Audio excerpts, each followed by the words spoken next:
आज दोस्तों बहुत ही इंपॉर्टेंट टॉपिक के ऊपर डिस्कशन करने वाले हैं। आज हम बात करेंगे बायर नहीं सेलर बनिए, यानी शॉर्ट सेलिंग करिए। शॉर्ट सेलिंग क्या होती है, इसका बेसिक आपको बताऊंगा और इसका एडवांटेज ट्रेडिंग के अंदर क्या है, क्योंकि बहुत सारे लोग इसको थोड़ा सा नहीं समझते। अगर इसमें थोड़ा सा एडवांटेज लेने की कोशिश करें तो आपको बहुत जबरदस्त बेनिफिट मिल सकता है। मार्केट के अंदर सिर्फ मार्केट जब ऊपर जाती है तब भी पैसा नहीं बनता, जब मार्केट नीचे जाती है तब भी मार्केट के अंदर आप पैसा बना सकते हैं और बाइंग से ज्यादा तेजी से बना सकते हैं। तो ये सारी चीज डिटेल के अंदर आपको समझाऊंगा, कुछ आपको एग्जांपल चार्ट्स के दिखाने वाला हूं। बहुत इंटरेस्टिंग होने वाला है, उम्मीद करता हूं ये आपको डेफिनेटली बहुत जबरदस्त हेल्प करेगा। तो चलिए ज्यादा समय बर्बाद नहीं करते, शुरू करते हैं और समझते हैं इसको।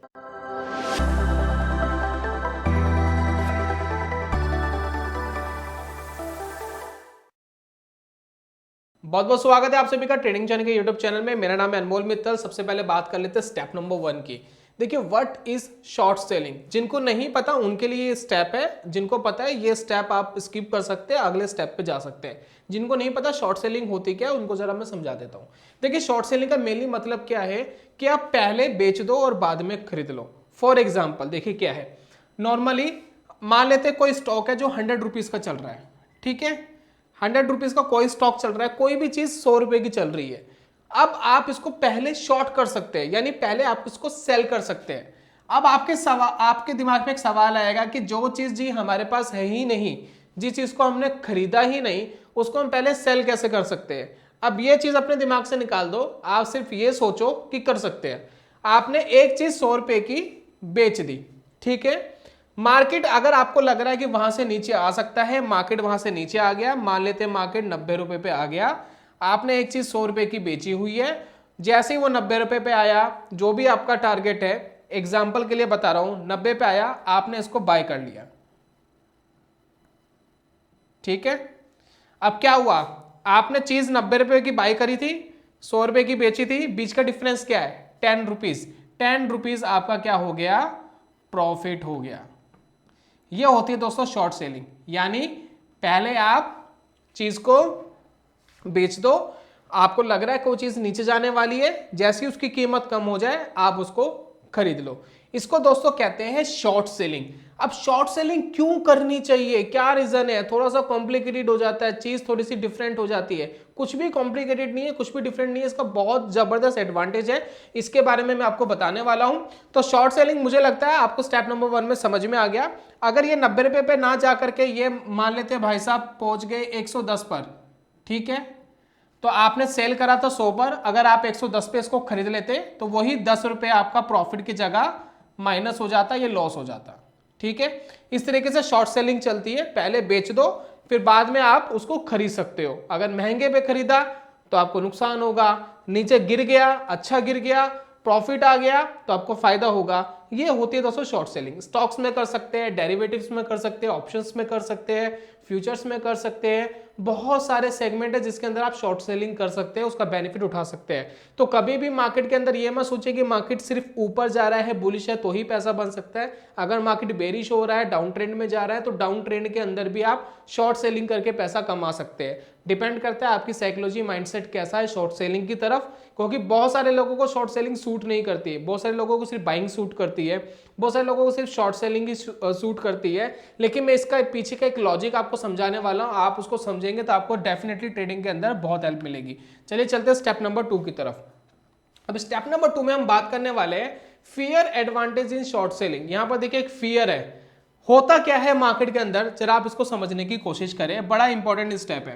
देखिए मार्केट के अंदर जब मार्केट ऊपर जा रही होती है तो फियर किस बात का, कोई फियर नहीं है भाई। ऊपर जा रही है, जो एसआईपी कर रहे हैं उनको भी बेनिफिट आ रहा है, जो इन्वेस्टमेंट कर रहे हैं उनको भी बेनिफिट आ रहा है, बड़े जो इन्वेस्टर है उनको भी बेनिफिट आ रहा है। तो मार्केट धीरे धीरे धीरे ऊपर जा रहा है, और जब मार्केट धीरे धीरे करके ऊपर जा रहा होता है तो जितने भी छोटे निवेशक है, रिटेल निवेशक है, वो भी मार्केट के अंदर थोड़ा थोड़ा करके पैसा डाल रहे होते हैं, थोड़ा सा मार्केट के अंदर अट्रैक्ट हो रहे होते हैं। तो क्या होता है, मार्केट धीरे धीरे कुछ बढ़ रहा होता है। मैं नॉर्मली ये चैनल मैंने लगा दिया, वैसे मार्केट धीरे धीरे धीरे करके ऊपर बढ़ता है। लेकिन जब भी मार्केट के अंदर कोई क्रैश की न्यूज आ जाती है, चाहे वो किसी भी रीजन से आए, स्टॉक खराब हो गया, कोई न्यूज आ गई, कुछ भी ऐसा मार्केट के अंदर हो गया, कोरोना आ गया, कोई बीमारी आ गई, कुछ भी मार्केट के अंदर ऐसा हो गया जिससे एक पैनिक क्रिएट होता है, एक फियर क्रिएट होता है, तो उस केस में क्या होगा, जिन लोगों ने यहां बाइंग करी है धीरे धीरे करके, वो फटाफट क्या करेंगे, प्रॉफिट बुकिंग स्टार्ट कर देंगे अपनी। भाई अपना पैसा बुक कर लो, जितना प्रॉफिट आया अपना बुक कर लो। यहां पर बुकिंग स्टार्ट हो गई, मार्केट गिरा, तेजी से गिरा, स्टार्टिंग में बुकिंग स्टार्ट हो गई। यहां पर बड़ा निवेशक भी बाहर निकल रहा है, छोटा निवेशक भी धीरे धीरे करके बाहर निकल रहा है, और मार्केट के अंदर एक प्रॉफिट बुकिंग स्टार्ट हो गई है। प्रॉफिट बुकिंग जैसे स्टार्ट हो गई है, मार्केट फिर तेजी से गिरता है, क्योंकि यहां पर लोग टाइम नहीं लगा रहे। यहां जब खरीद रहे थे लोग सोच सोच के खरीद रहे थे, कहां खरीदे कहां खरीदे कहां खरीदे, छोटे लोग भी आ रहे हैं, बड़े लोग भी आ रहे हैं, बड़े निवेशक छोटे निवेशक आ रहे हैं, धीरे धीरे करके बाइंग हो रही है। लेकिन जैसे ही सिनेरियो बना सेलिंग का, जैसे ही एक पैनिक क्रिएट हुआ सेलिंग का, सबको क्लियर है हमें प्रॉफिट बुक करना है, छोटे निवेशकों को भी क्लियर है, बड़े निवेशकों को भी क्लियर है, सब ये सोच के बैठे हैं अब मार्केट में पैनिक आ सकता है, एक बार हम प्रॉफिट बुक करके बाहर निकल जाते हैं, मार्केट सेटल्ड होने देते हैं, फिर वापस बाइंग कर लेंगे, राइट। तो यहां पर क्या एक पैनिक क्रिएट होता है, एक फेयर क्रिएट होता है, यही फेयर मार्केट को स्ट्रांगली नीचे लेकर जाता है। इसको समझाने का मेन मोटिव क्या है, आपने प्रॉफिट बुकिंग करी, मार्केट तेजी से नीचे आना स्टार्ट हुआ, जो शॉर्ट सेलर है वो भी एक्टिव हो गए, जिनको शॉर्ट ही करना है, जिनको बेचना ही है, जिनको बेच के ही पैसा कमाना है, वो भी एक्टिव हो गए। भाई साहब ये भी एक्टिव है, शॉर्ट सेलर भी एक्टिव है, अब वो मार्केट को तेजी से नीचे लेकर जाएंगे, जैसे ही वो नीचे जाएगा तेजी से, उतना ही मुनाफा शॉर्ट सेलर को होगा। इन्होंने अपनी प्रॉफिट बुकिंग कर ली, और इस सिनेरियो के अंदर कोई नई इन्वेस्टमेंट नहीं आएगी। मार्केट को जितना गिरना है एक बार गिर जाएगा, फिर मार्केट थोड़ा सा रुकेगा, फिर धीरे धीरे करके मार्केट फिर वापस ऊपर बढ़ेगा। तो कहने का मेन मोटिव ये है कि जब मार्केट बढ़ता है तो धीरे धीरे बढ़ता है, जब मार्केट गिरता है तो स्ट्रांगली तेजी से नीचे गिर जाता है। यहां पर जो भी आपके टारगेट्स होते हैं जल्दी अचीव हो जाते हैं, आसानी से अचीव हो जाते हैं। यहां पर मार्केट के अंदर बुलिश साइड अचीवमेंट, आपको प्रॉफिट बुकिंग करने में थोड़ी सी क्या होती है, तकलीफ होती है, बहुत धीरे धीरे आता है, बहुत ज्यादा टाइम स्पेंड होता है। तो इसलिए मार्केट के अंदर जब आप शॉर्ट सेलिंग कर रहे हैं, उसका एक मेन एडवांटेज ये है कि आप अपना प्रॉफिट थोड़ा सा बड़ा भी रख सकते हैं और ये जल्दी अचीव हो जाएगा। यहां पर आपको प्रॉफिट थोड़ा सा छोटा रखना चाहिए और ये धीरे धीरे अचीव होगा। ये बात आपको समझ में आ गई। तो फियर मार्केट के अंदर बड़ा जबरदस्त काम करता है शॉर्ट सेलिंग में। कुछ लोग ग्रेविटी का भी एग्जांपल लेते हैं कि जी भी शॉर्ट के अंदर ग्रेविटी काम कर रही है, क्योंकि मार्केट जब ऊपर जा रहा है, तो वहां ग्रेविटी नहीं है। भाई यहाँ पर जो है ग्रेविटी का इंपैक्ट है, मार्केट जो है खिंच के जाएगा, लेकिन जब मार्केट नीचे गिरेगा तो वहां ग्रेविटी खींचती है और तेजी से नीचे गिरेगा। चलिए साइंस का लॉजिक है, लेकिन मेनली क्या है, फियर आता है, फियर की वजह से मार्केट स्ट्रांगली नीचे गिर जाता है। अब ये था स्टेप नंबर 2। बात कर लेते हैं कुछ एग्जांपल्स की, आपको और अच्छे से समझ में आएगा। अब यहाँ पर देखिए मूविंग एवरेज का एक एग्जांपल मैं आपको दिखा रहा हूँ। यहाँ पर एक एग्जांपल है, उसके बाद एक आरएसआई का भी एग्जांपल दिखाऊंगा, फिलहाल आप इसको देखिएगा। अब यहाँ पर देखिए क्या हुआ, यहाँ पर एक चार्ट मैंने लगाया हुआ है, बैंक निफ्टी का चार्ट है। अगर आप यहाँ देख रहे हैं बैंक निफ्टी के अंदर ये आरएसआई माफी चाहूंगा, मूविंग एवरेज को क्रॉस करके प्राइस ऊपर निकला है यहाँ पर, ठीक है, ऊपर निकल गया। अगर आप यहाँ पर देखेंगे बैंक निफ्टी चल रहा था 4130 का, 300 यानी 41,300 का चल रहा था। वहां से कितना ऊपर गया, अप्रॉक्स ये गया है 41,600, ठीक है। सिर्फ 300 पॉइंट की मार्केट के अंदर एक मूवमेंट आई। तो मार्केट के अंदर जब आप देखेंगे कि बहुत बार ऐसा होगा, जब मूविंग एवरेज को क्रॉस करके कोई चीज ऊपर जाती है तो वो स्लोली ऊपर जाएगी, धीरे धीरे ऊपर जाएगी, और बहुत ज्यादा ऊपर नहीं जाएगी, फिर नीचे आएगी, फिर ऊपर जाएगी। बहुत ही रेयर मिलेगा कि तेजी से ऊपर चलेगी, बहुत रेयर मिलेगा। लेकिन जब ये नीचे गिरा, जब इसने क्रॉसेस बिलो करा मूविंग एवरेज को, तो यहां पर देखिए बैंक निफ्टी कहां था, 41,500 पर, और कहां तक नीचे गिर गया, अप्रोक्स अगर मैं ये लेवल भी देखूं तो ये हो गया 40,500, ठीक है। यहां पर जी मूवमेंट आई 1000 पॉइंट माइनस हो गए, -1000 हो गया, और यहां पर प्लस कितना हुआ था, 300 प्लस हुआ था, तो यानी 3 गुना ज्यादा गिरा। तो मार्केट के अंदर जब भी सेलिंग आती है तो स्ट्रांगली आ जाती है, हाई प्रोबेबिलिटी रहती है मार्केट गिरेगा, तेजी से गिरेगा, ज्यादा पॉइंट्स गिरेगा। और यहां पर मार्केट के अंदर सिर्फ 300 प्लस हुआ, हो सकता है ये 500-600 प्लस हो जाता, लेकिन सेलिंग साइड हमेशा मार्केट के अंदर एक एडवांटेज रहेगा, एक फियर रहेगा। तो यहां पर जब आप ट्रेडिंग करते हैं, जो भी आपका सेटअप होता है, जो भी आप सेटअप बनाते हैं, तो उसके अंदर आप क्या कर सकते हैं, आप बाइंग साइड अपने टारगेट छोटे रख सकते हैं, 1:1, 1:1, 1.5, मैक्स टू मैक्स 1:2। लेकिन जब आप सेलिंग साइड आते हैं तो अपना थोड़ा सा एडवांटेज रखिए। आप सेलिंग साइड का अगर आप ट्रेड ले रहे हैं तो 1:3 1:4 तक आप रखेंगे टारगेट तो जल्दी मिल जाएगा। और अदरवाइज कहीं भी आपको रिवर्स होता हुआ दिखेगा मार्केट, आपको लगेगा मार्केट यहाँ से रिवर्स हो रहा है, तो वहां पर आप एग्जिट कर सकते हैं, आपको अच्छा खासा बेनिफिट आता। तो अगर आप देखेंगे स्टॉप लॉस इसका कितना 100 रुपीज का था, चला कितना गया 1000 नीचे। तो अगर आप देखें तो 1:10 तक का प्रॉफिट्स आपको मिल गया कितने दिन में, 2 दिन के अंदर। तो मार्केट के अंदर जब फियर आता है तो इस तरीके से मार्केट रिएक्ट करता है।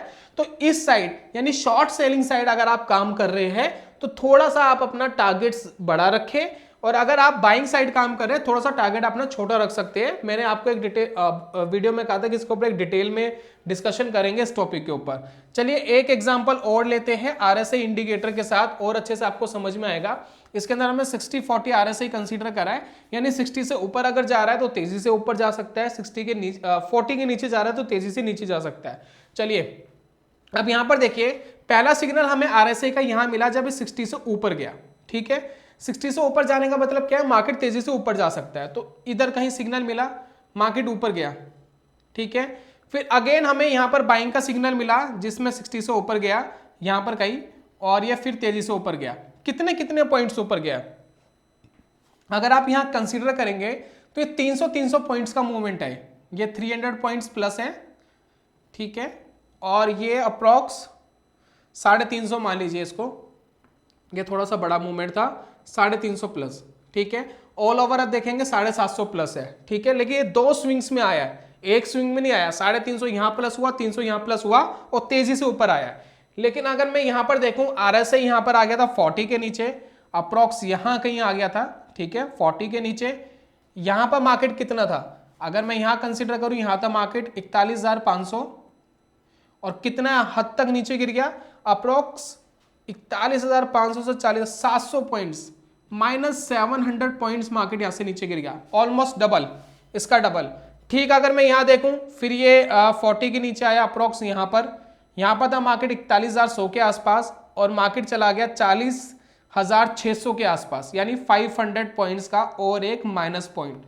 तो यहां पर आप देखेंगे लगभग दोनों को मिला दूं मैं 1200 पॉइंट्स या 750 पॉइंट्स। तो मार्केट जब ऊपर बढ़ रहा है तो स्लोली बढ़ रहा है, मार्केट जब नीचे गिर रहा है तो स्ट्रांगली तेजी से नीचे गिर रहा है। तो क्या हमें यहां पर टारगेट बड़े रखने चाहिए थे, डेफिनेटली यहां पर हमें अपने टारगेट्स बड़े रखने चाहिए थे। यहां पर हमें अपने टारगेट छोटे रखने चाहिए थे, बिल्कुल यहां पर छोटे टारगेट्स रखने चाहिए थे। यहां पर अगर आप रिस्क एंड रिवॉर्ड रेशो थोड़ा सा कम कर देंगे चलेगा, यहां थोड़ा बढ़ा दीजिए, दोनों को मर्ज करेंगे तो ज्यादा आपकी ट्रेडिंग के अंदर सुधार हो जाएगा। जो भी सेटअप आप यूज करते हैं, ट्रेडिंग स्ट्रेटेजी यूज कर रहे हैं, मैं ये नहीं कह रहा कि सिर्फ आपको शॉर्ट सेलिंग करनी है, लेकिन जब भी शॉर्ट का ट्रेड मिल रहा है वहां पर थोड़ा सा अपना टारगेट बड़ा कर दीजिए, जल्दी अचीव हो जाएगा और बड़ा टारगेट मिल जाएगा। जहां पर बाइंग हो रही है वहां पर थोड़ा सा कम कर दीजिए, वो भी थोड़ा जल्दी अचीव हो जाएगा लेकिन थोड़ा कम मिलेगा।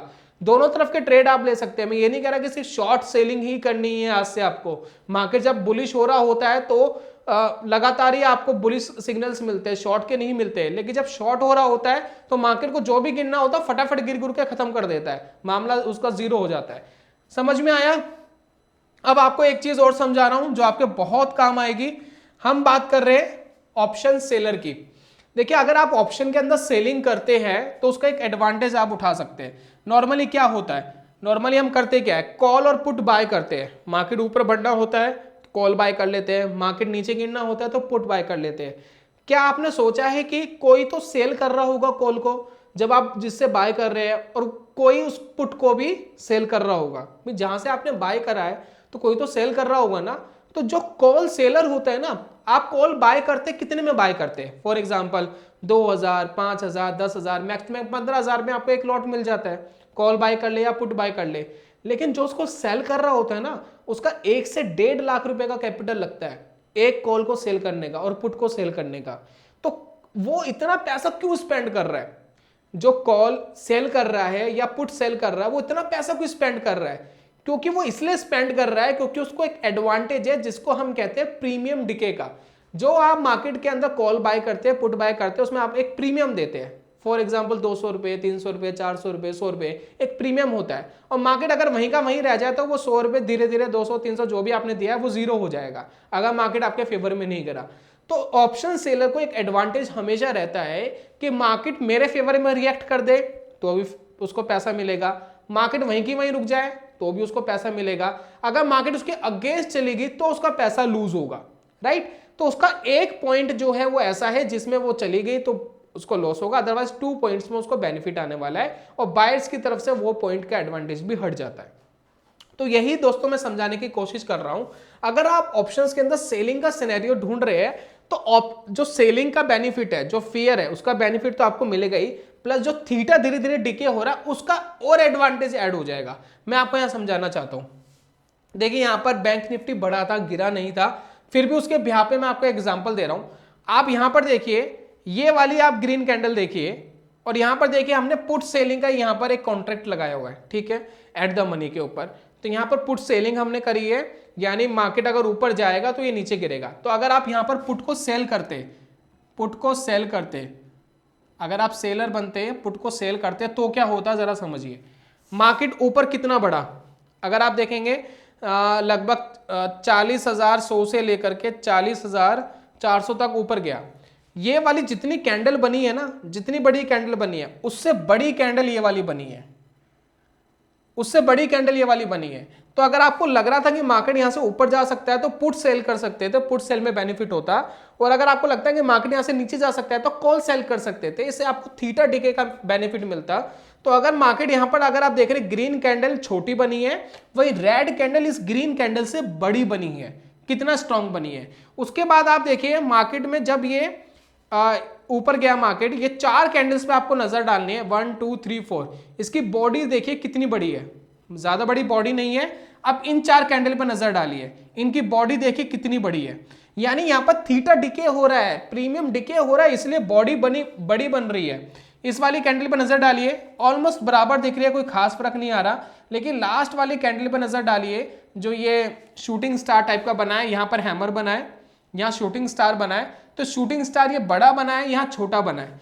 तो यानी ये जो मार्केट यहाँ पर जो पुट गिर रहा है, जो यहाँ पर शॉर्ट हुआ है मार्केट के अंदर, पुट शॉर्ट हुआ है, वो ज्यादा तेजी से गिर रहा है। क्यों? क्योंकि इसमें प्रीमियम का डीके का और बेनिफिट मिल रहा है। हालांकि यहाँ पर बैंक निफ्टी ऊपर गया था, अगर बैंक निफ्टी यहाँ से नीचे जाता हुआ हमें दिखता तो अगर आप कॉल लगाते, कॉल का कॉन्ट्रैक्ट लगाते तो वो और तेजी से नीचे गिर रहा होता, और तेजी से बेनिफिट दे रहा होगा।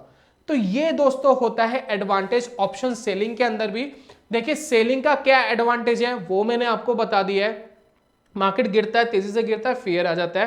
प्लस ऑप्शन सेलिंग के अंदर क्या बेनिफिट है उसका मैंने आपको बेनिफिट बता दिया है। तो अगर मार्केट ऊपर जा रहा है तो आपको पुट सेल करना चाहिए, और अगर बैंक निफ्टी नीचे जा रहा है तो आपको कॉल सेल करना चाहिए। आपको यहां पर ज्यादा एडवांटेज मिलने के बेनिफिट होंगे, लेकिन हमेशा ध्यान रखिएगा ऑप्शन सेलर के पास अनलिमिटेड रिस्क होता है, तो स्टॉप लॉस मस्ट रिक्वायर्ड है।